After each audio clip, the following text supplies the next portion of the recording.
ఇంట్లో కూర్చుని ఇంగ్లీష్ నేర్చుకోవాలనుకుంటున్నారా? అయితే వెంటనే మా స్పోకెన్ ఇంగ్లీష్ క్లాసెస్‌కి కాల్ చేయండి. నమస్తే రమగారు. నమస్తే జయ. రమగారు, ఏదైనా మంచి స్టోరీ చెప్పండి. ఒక ఊళ్ళో నారాయణరావు అని ఒక ఆయన, ఈయన ఒక నాయుడు.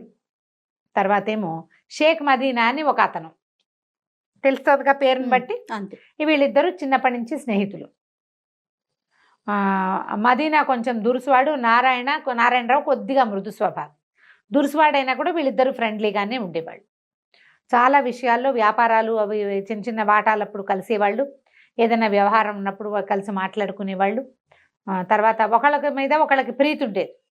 ఇంకా ఎలా ఉండేదంటే, నారాయణరావు ఏదైనా యాత్రలకు వెళ్తే తన పొలం పుట్ర వ్యవహారాలన్నీ ఈ మదీనాకు అప్పచెప్పేవాడు. మదీనా కూడా యాత్రలకు వెళ్ళేవాడు వాళ్ళ అమ్మని తీసుకుని, దర్గాలు అవి చూడడానికి. అలాంటివి అప్పుడు ఆ రోజుల యాత్రలు అంటే 10 నెలల రోజులు పట్టేసేది కదా. తన ఇల్లు వాకిలి గొడ్డు గోదా పొలం వ్యవహారం అవి నారాయణరావుకి అప్పచెప్పేవాడు. అంత స్నేహం అనమాట. ఆస్తులు అప్పచెప్పడం అంటే స్నేహం కదా. అయితే అప్పుడట ఈ షేక్ మదీనాకి ఒక పింతలు ఉండేది, దూరపు ఆవిడకి పిల్ల జల్లా లేరు, భర్త కూడా గతిచ్చాడు. ఆవిడకి ఒక 3 ఎకరాల పొలం ఉండేది. అయితే ఆవిడని చూడ్డానికి వెళ్ళినప్పుడల్లా పళ్ళు పాలాలు పట్టుకెళ్ళి మొగుడు పెళ్ళాం ఇద్దరు, నువ్వు నా దగ్గర వచ్చి ఉండు, నీ పొలం నా పేరుని రాసి నీకు ఆ ఒక ముద్ద నేను వేయకపోతానా, ఇట్లా ఒంటరిగా ఎందుకు పడుంటావు ముసలిదానివి అనేవాడు. అనగా ఈ ముసలావిడికి నేను చేసుకోలేకపోతున్నా, ఒంటరిగా ఉండలేను, అక్కడికి వెళ్తే కోడలు ఒక ముద్ద వేస్తుంది అని చెప్పి ఇక్కడికి అనుకున్నాక ఈ మదీనా గారు చాలా ప్రయత్నం చేసి ఆ 3 ఎకరాలు తన పేరు మీద రాయించుకున్నాడు. ఆ ముద్ర పడిన దగ్గర నుంచి ఇక మొదలు ఆ ముద్ద వేసే బాధ కష్టంగా ఉంది వాళ్ళకి. ఏదో ఒకటి అనేది కోడలు బేగం గారు తిట్టేది, విసుక్కునేది, ఈవిడ ఒకటి తగలబడింది అనేది. అంతకుముందు చక్కగా స్వీట్లు గీట్లు చేసి పట్టుకెళ్ళి మంచిగా షీర్ కుర్మాలు అవి పెట్టేవాళ్ళు. షీర్ లేవు, కుర్మాలు లేవు, కూరలకే గతి లేదు, ఏదో పచ్చడి మెతుకులు పడేసేవాళ్ళు. ఆ పడేసే తిండి కూడా తిట్టేది, విసుక్కునేది. ఇంట్లో చిన్నపిల్లలు ఉంటే చేయలేక చస్తుంటే ముసలాళ్ళకి ఎక్కడ చేస్తామనేది. ఆవిడకి మెత్తగా వండాలి, పిల్లాడికే వండుకోనా నీకే వండనా అనేది. నానా రకాలు, ఎన్ని రకాలో, ఎంత విసగటో. ఒక మనిషి వచ్చి అదనంగా మన ఇంట్లో ఉంటే ఆ మనిషి పని చేయదు, వేళకి దానికి అన్నం పెట్టాలి అంటే ఎంత కష్టమో. లోక సహజంగా జరిగేదే కదా. అక్కడి నుంచి ఏరా నాయన ఒకరోజు చెప్పింది దీనికి, మదీనాకి. ఆ మదీనా కూడా విసుక్కునేవాడు. ఏమిటి వెళ్ళపడా లేకుండా ఇప్పుడేమో తిండి అలా అనేవాడు. ఎదురుపడి ఏమనేవాడు కాదు, కానీ విసుక్కునేవాడు. వినపడుతూనే ఉండేది ఆవిడికి. ఇక ఉండలేక ఆవిడ విసిగిపోయి ఓ రోజు వచ్చి, మదీనా నాయన నేను వేరే ఉంటా, మీ ఆవిడ బాధలు నేను పడలేకుండా ఉన్నా, నాకు నెలసరి ఖర్చు ఇచ్చేయి, నువ్వు నాది కాచుకుని తాగుతా, నేను మీ ఇంట్లో నీకు అడ్డంగా ఉండను, నీ పిల్లల మధ్యలో నేను కూడా ఓ పిల్లగా ఉంటే మీ ఆవిడ భరించలేకపోతుంది అనేసరికల్లో కేకలేశాడు.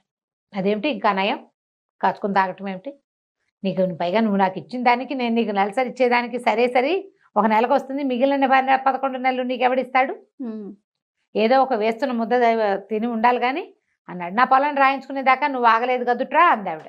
అనేసరికల్లా ఏమన్నాడు, నువ్వు ఇన్నాళ్ళు బతుకుంటావని నాకు తెలుస్తామా, చస్తున్నాను నేను మొయ్యలేకన్నాడు. దాంతో ఆవిడ ఇంకా ఊరుకోలే. పైగా చుట్టుపక్కల ముసలమ్మలు ఉంటారు కదా, నీ పొలం తింటూ వాళ్ళు నిన్ను అంటమేమిటి అని ఈవిడ ఎగసం చూశారు. సరే ఈవిడ పంచాయతీకి వెళ్ళింది.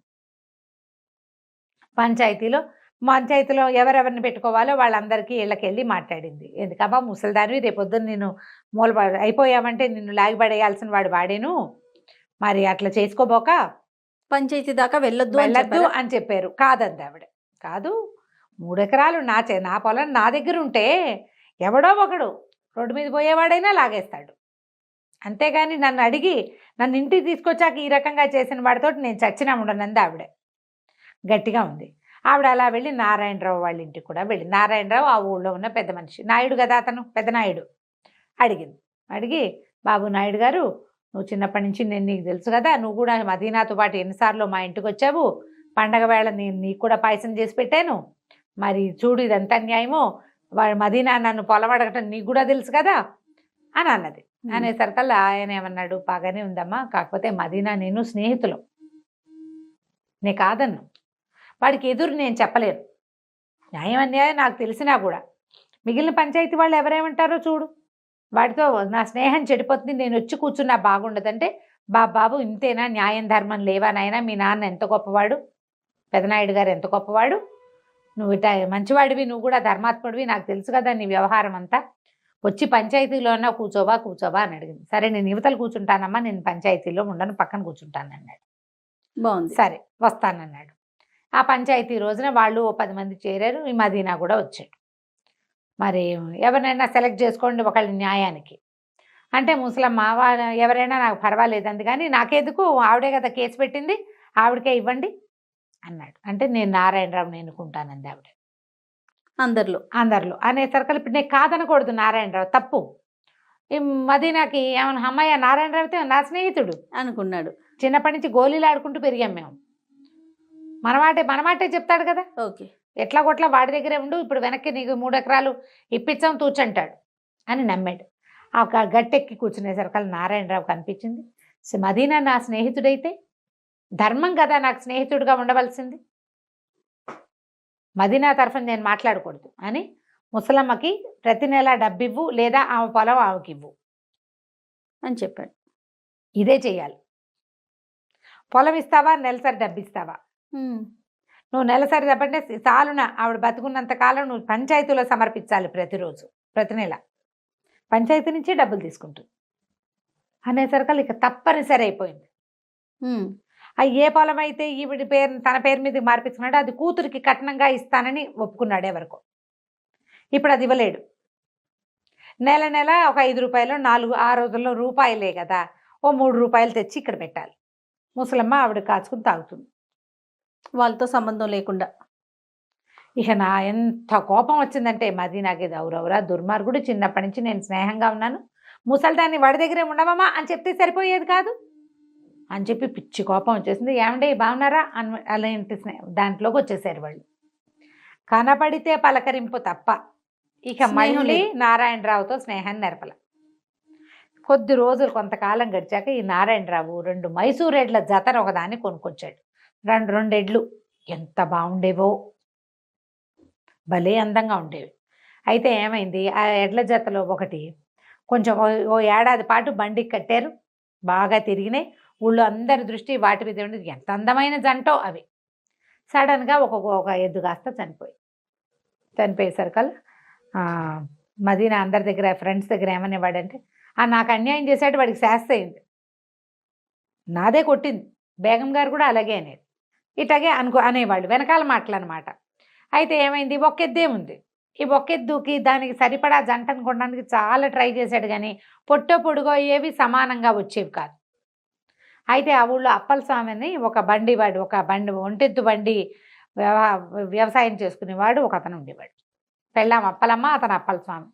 అతను ఏం చేశాడు, ఈయన దగ్గరకు వచ్చి, నారాయణరావు నాకు ఒంటెద్దు బండి ఉంది కదా, పాత ఎద్దు ఎప్పుడో పోయింది, బండి అలాగే ఉండిపోయింది, మరి ఊళ్ళో అంతా మాసోళ్ళు వచ్చినా ఇప్పుడంతా వడ్లను ఇళ్ళకి చేర్చుకునే రోజులు, ఇలాంటప్పుడు కనుక నాకు ఎద్దు దొరికిందా, నేను చాలా హాయిగా వ్యాపారం చేసుకుంటాను అని మీ ఎద్దుని నాకు ఇవ్వండి అన్నాడు. 200 ఎద్దు, 400 పెట్టి తెచ్చాడు, 200కి ఒక ఎద్దు పోయింది పాపం.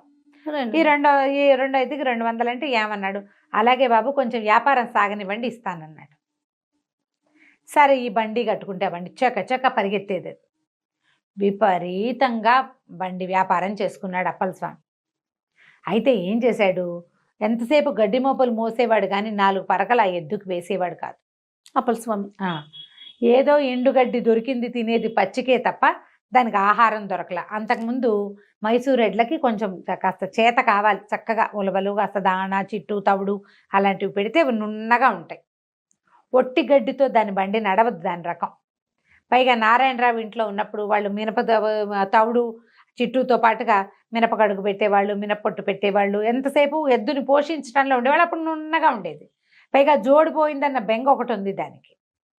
ఇక్కడికి ఆహారం లభించక మెల్లిగా చిక్కిపోయి ఒకనాడు చాలా బరువు ఎక్కువ వేసేసాడు. ఒంటెద్దు బండికి 2 ఎడ్ల బండికి తేడా ఉంటుంది. 2 ఎడ్లు ఉన్నప్పుడు బరువు సమానంగా పంచుకుంటాయి. అవి ఒకటే ఉంటే అదొకటే కదా లాగాలి. దాంతో విపరీతమైన పనులతోటి ఆ ఎద్దు అలసిపోయింది. శక్తికి సరిపడా ఆహారం లభించాలి, ఎక్కడో కూలిపోయింది. అది కూలిపోయేసరికల్లా ఇంకేముంది, అయిపోయింది. ఎద్దు చనిపోయేసరికల్లా వీళ్ళు ఏమన్నారు, చచ్చుడు ఎద్దునిచ్చాడు నాకు నారాయణరావు అని తిట్టిపోశారు. నారాయణరావుకి ఏం తెలుసు, ఆయనేమో మాసోళ్ళ కోసం డబ్బులు వసూలు చేసుకోవడం కోసం వచ్చాడు. 200 ఇస్తానంటే కదా అంటే ఏంటంటే భలేవారు మధ్యలో కూలిపోయింది ఆ ఒడ్లు ఇంటికి చేర్చినప్పటికి దేవుడు కనపడ్డాడు మాకు చచ్చిపోయిన ఎద్దుకు డబ్బులు ఎందుకు ఇస్తాం మేము చచ్చినా ఇవ్వమన్నారు పోనీ వదిలేదంటే 200 చేదా నెలకి 3 రూపాయలు ఒక మనిషికి ఖర్చు అవుతుంటే 200 ఎన్ని రోజులకు వస్తాయి ఎంత డబ్బు అక్కడి నుంచి అతను వదిలిపెట్ల ఈ లోపల ఏంటంటే వీళ్ళే ఏదో నారాయణరావే ఎద్దుకు ఏదో చేయించాడని వీళ్ళు అప్పల స్వామి ఏదో చేసేసాడని వాళ్ళు ఇలా నానా రకాల మాటలు పుట్టినాయి పంచాయతీకి వెళ్దామన్నారు పంచాయతీకి వెళ్దామంటే ఈ లోపల ఏమైంది అక్కడంతా ముందంతా మదీనాకి శత్రువులందరూ మదీనా శాస్త్ర అయింది అనుకున్నారు ఇప్పుడు నారాయణరావుకి ఒకళ్ళిద్దరు శత్రువులు ఉన్నారు అప్పల స్వామి ఎలాగో ఉన్నాడు ఈసారి మళ్ళీ పంచాయతీ పిలిస్తే షేక్ మదీనా కూడా పెద్ద మనుషుల్లో ఉన్నాడు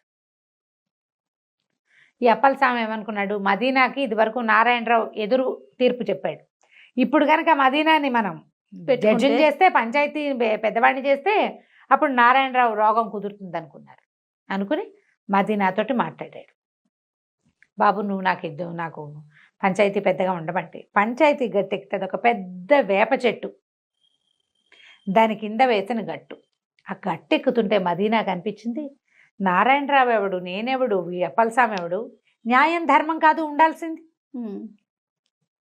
మంచిగా ఈ గట్టు అంటే ధర్మం ఇది ఎక్కటం ఒకడికి ధర్మం చెప్పడం అంటే నేను ఆలోచించడం ఏమిటి ధర్మం ఏది చెప్తే అదే చెప్పాలి అటు మెట్లెక్కేటప్పుడు ఉన్న నవ్వు తిరిగేటప్పటికి లేదు మెట్లెక్కి ఇటు తిరగాలి కదా మన వైపుకి మనం గట్టకి మెట్టెక్కి ప్రజల్ని మొహం చూపించడానికి ఇటు తిరిగాడు ఇటు తిరగంగానే బిగిసిపోయాడు నారాయణరావు ఎద్దు అప్పలస్వామి తీసుకున్నాడు ఈ 1-2 నెలల నుంచి అతను ఎంత వ్యాపారం చేశాడో ప్రపంచానికి తెలుసు ఎద్దు చనిపోవడానికి కారణం ఇప్పుడు పంచాయతీ వాళ్ళు కూడా 2 రకాలు చెప్పారు ఎద్దటాకు చచ్చిపోయింది కాబట్టి నారాయణరావు కొంత బేరం తగ్గించుకుంటే బాగుంటుంది 200 కాకుండా అని ఎద్దు చచ్చిపోవడానికి అప్పలస్వామి కారణం వాడిని శిక్షించాలని రెండోది ఇతను చెప్పాలి అసలు తీర్పు అంతకుముందు ముసలమ్మప్పుడు కూడా అంతే పొలం ఇస్తావా ఈ అమ్మాయిని పోషిస్తావా అని అయితే ఇతను ఏమన్నాడంటే ఎద్దు చనిపోవడానికి నారాయణరావుకి సంబంధమే లేదు 2-3 నెలల పాటు ఎద్దు మీద వ్యాపారం చేసి డబ్బులు వెనకేసుకున్నవాడు మొదటి నెల డబ్బులు రాగానే నారాయణరావుకి ఎందుకు ఇవ్వాల